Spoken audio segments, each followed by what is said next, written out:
One of the stories involves a journalist, and we talked in the first hour of the show about the importance of the First Amendment and my dedication to the First Amendment and how I feel it's under attack.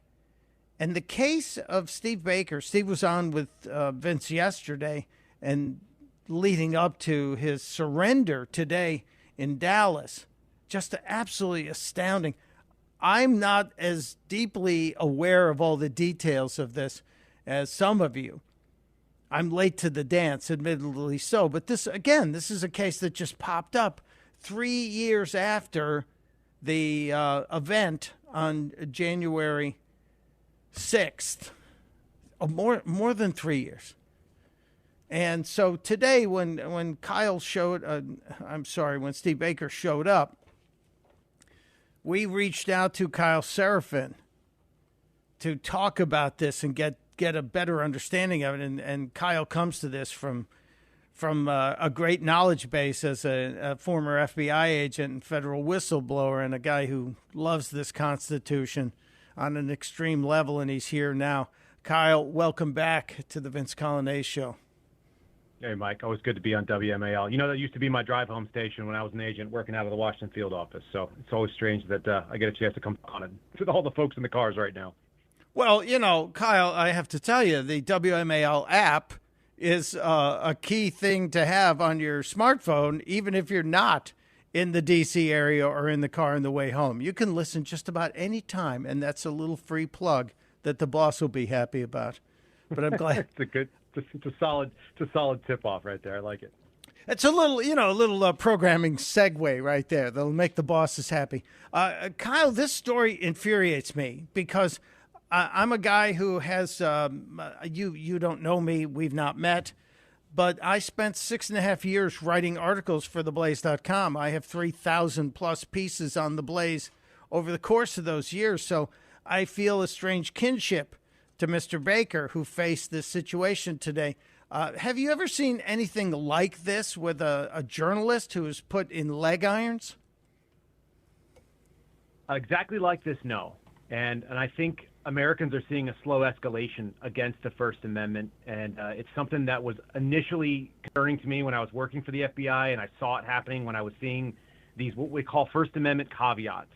The FBI basically puts a CYA, which your audience is going to know what that's about. It's a paragraph either at the front or the back of a document that is explicitly infringing on the First Amendment, that is going into protected spaces of abridging speech or the press or the right of the people to assemble and to have their peaceful, petition for the redress of grievances. It is going into their freedom of expression of religion. And so what they'll say is that we don't open cases solely on this. But we're really curious about these people that are engaging in this religious practice or this type of speech, this type of assembly, or they're writing these type of articles. And that's totally unacceptable. We cannot accept it. I'm in the middle of actually, of all things, writing a piece right now that I'm just submitting for nothing. The Blaze came to me and said, would you write something about what goes on in Steve? And the first thing that occurred to me is I have a pistol. It's a 44 Magnum. It's called the Virginia Dragoon because I used to live in Virginia. And on the state flag, looks like on the bottom of this pistol, it says Sic Semper Tyrannis, right? It's a reminder, thus always the tyrants, which is to say that those who take on the power and the authority of the government and use it for tyrannical purpose, it always ends badly for them. And so the sad thing for me is that's the flag that flew over, where I lived in Virginia. It's where it flies over the academy at Quantico, which is where all new agents are minted for the FBI. They're all given their credentials and their badges and their guns. And I went out there and I reviewed what it says on the credentials of the FBI special agent. And people should always know, too, a special agent doesn't mean that you are somehow unique or special. What it means is that you have a very limited authority to enforce federal policy, federal law, what is put upon you. And those include the duties of investigations of violations of law of the United States, collecting evidence in those cases where the U.S. may be a party, and performing other duties. There's also another piece. It's the oath of office. That's a leash on what you can do and what you're allowed to do, what you may do. It's a commitment to saying that the Bill of Rights is the limiting factor. And if you're going to run right over it, which is what they did with Steve Baker, they did it with my friend Owen Schroyer, they've done it with others, There's a handful of journalists. They started off with the small and the least known, the smallest profile on social media. They went after bigger and bigger fish. And what they've also done with Steve Baker is he's got to be the single most damaging investigative journalist who is crushing the BS narrative that has been put out by the DOJ about what happened on that day. And it doesn't mean that people didn't deserve to go to jail. It doesn't mean that some people were not violent and got involved in, unlawful demonstration, that they got involved in physical altercations with law enforcement, and I support those people being prosecuted. But we're also seeing one-sided prosecution, and actually there's a district judge out in Los Angeles who's recognized this and said, you can't just go after people because they're Trump supporters and ignore the violence that was going on with Antifa. I lived in D.C., I worked around that area in 2020, and I saw what happened where we had a so-called green zone with the National Guard set up, and there were safe areas and non-safe areas for political violence, which is what was happening with these Antifa types. I was there outside the White House the day after they burned St. John's Church, and we didn't see 3 squads set up with hundreds of agents going after misdemeanor offenses. That didn't exist. This is a new escalation, and it's a threat to civil liberties. There's no other way to say it. It's a threat to civil liberties to every American. I don't care if you're the political left or the right. It doesn't matter at all. This is a massive problem, and it should upset everybody. The ACLU used to know this was a problem too, by the way. Well, the ACLU used to jump in and want to take a case like this, and correct me if I'm wrong, we're not going to see that happen, are we? No, we are certainly not going to see that. But what we are hopefully going to see is this atrocious example. Look, they took a man who showed up, they told him to show up in shorts and to wear a T-shirt and flip-flops so that they could contrast this scruffy guy coming in to turn himself in for a misdemeanor, which is a nonsensical thing to do in the first place. The FBI doesn't investigate misdemeanors. I was explicitly trained like that. They said we don't waste our time on small fish. We go after the big fish. We're not looking for minnows. We're looking for whales. And instead, they told Steve to show up so he looked like a scrub, and they had 2 agents show up in suits so they could show the shiny example of law enforcement versus this, ruffian who went out there and engaged in this J6 whatever insurrection nonsense. And that's what happened. But he showed up in a suit. And he showed up wearing one of the pins from my group of suspendable, which is the whistleblowers from the FBI that just said, we were suspended because we did the right thing. It's an FBI badge upside down. He wore that and made them see it when he turned himself in, right? And so the contrast was this, because I talked to Steve after he got out. He was sitting in a cell waiting to go in front of the judge and have his initial appearance. And he was surrounded by 2 guys that were in for methamphetamine charges. They had their handcuffs in the front. He had his handcuffs in the rear, which is not very comfortable if anyone's ever been in handcuffs. They let him in shackles and leg irons and a belly band, which means that his handcuffs were also tied to the front of his waistline.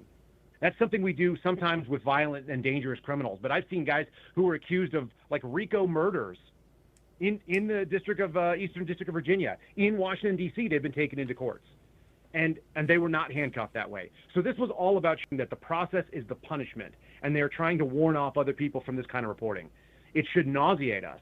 And some of us, it makes me physically ill when I think about it long enough, so I try not to. I'm trying to get it out in words as therapy right now. We're talking with Kyle Seraphin about what's happened to Steve Baker, the Blaze journalist who, before he was with the Blaze, was an independent investigative journalist and now is charged with 3 misdemeanors. And the treatment, as you're saying, 3 hours in leg irons and shackled to his waist with his handcuffs, seems like more than abuse, but a message, as you say. Kyle, we often hear that it's not the rank and file FBI agents, it's not the rank and file out there on the streets, but it's the executive level that is abusing the privileges that we have given them, the power we have given them. Is it possible or even probable to think that the rank and file will stand up and say, hey, we got to cut this out? Well, all anybody has to do is consider who is putting a Steve Baker in leg irons, because it's not an executive and it's not senior management. It's not some senior executive service. It's not even an ASAC, a GS-15, or even a supervisor, a GS-14. It's the GS-10 through the GS-13, the BRIC agents, what you guys will call rank and file, but are the frontline operational wing of the investigative arm of the FBI. That's who's doing it. There's a fantastic book that says exactly how this goes down, and all my buddies and I see the same exact parallels. It's when you let the federal government tell you to do something that is either illegal, immoral, or unethical, and you know it's wrong, they are trotting over the First Amendment, and they're doing so in a way that is pretty obvious from the outside, and it's obvious to a couple of us on the inside, but I'm just following orders. The book was written, it's called Ordinary Men. That's the people that caused the atrocities that happened during the Holocaust, and I didn't mean to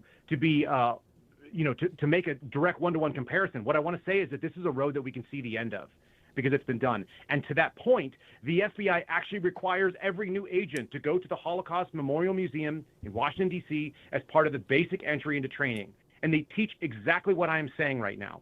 They teach you that the small actions of agreeing to do the wrong thing when you should be doing the right thing, to say yes and put handcuffs on someone when you should be throwing the flag and saying, I will not participate. Like that 100% leads to something that is diabolical, that is genocidal. And it's already happened. We have the warnings already. And they teach FBI agents that. And what we've seen is that everybody that stood up, that has been in the little collective of guys that I've come together with, we didn't coordinate this. We all saw it independently. This is the line. And if you can't recognize it, then you're the ordinary men who are just following orders. That works out very, very poorly in a historical setting.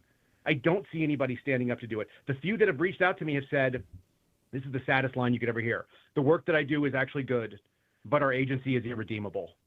To hear somebody that's got 15 plus years in the agency saying that, who knows that their reputation is tied to the last decade and a half or 2 decades of their service to this kind of group, and they say that the agency is irredeemable, we're talking about people that are system idealists that go into this kind of job. You have to believe in the United States. You have to believe that it is the good guy and that you want to go one of those good guys. And when they make you do something that makes you the bad guy and you refuse to see it, if you're going to put the blinders on and load people into the boxcars or tell them they must put on, a symbol, or round up journalists, which is the first sign of real solid tyranny, that when you go after enemies of the regime and you're going to be a political arm for either a president or a DOJ or a deep state apparatus, the people that are running DOJ, if you're going to go do that, it's time. Like, the time has passed. There's no more time. We're at that limit, and they're crossing it every single day. I hope that the people, and I guarantee you, the people that put the cuffs on Steve Baker, they were probably briefed, this is just another J6er, you're doing transport. And they had 2 junior agents do it to get the quote-unquote arrest stat that they needed.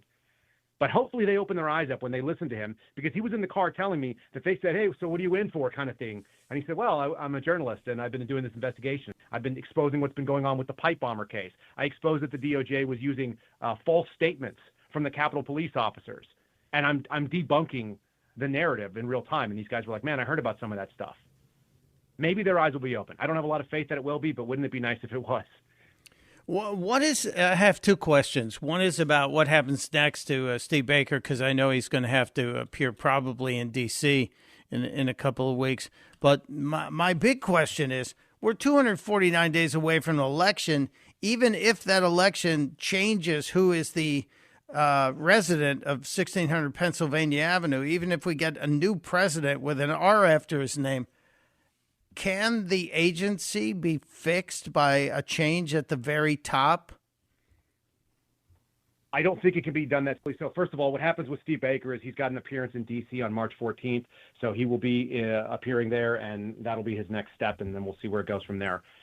Regarding the agency in general, the management has been permeated. The people that are at the top have recruited the people that think like them, people that have been promoted in the FBI, the people that raise their hand and say, I want to be a manager and not a frontline agent anymore, are people that have basically agreed to a deal with the devil at this point. There's no other way to say it for me. My own supervisor when I was in New Mexico was a decent man, a really solid human being. I was happy to work for him. I chose him over other supervisors to go work for, and I put in my hat to go work in his office.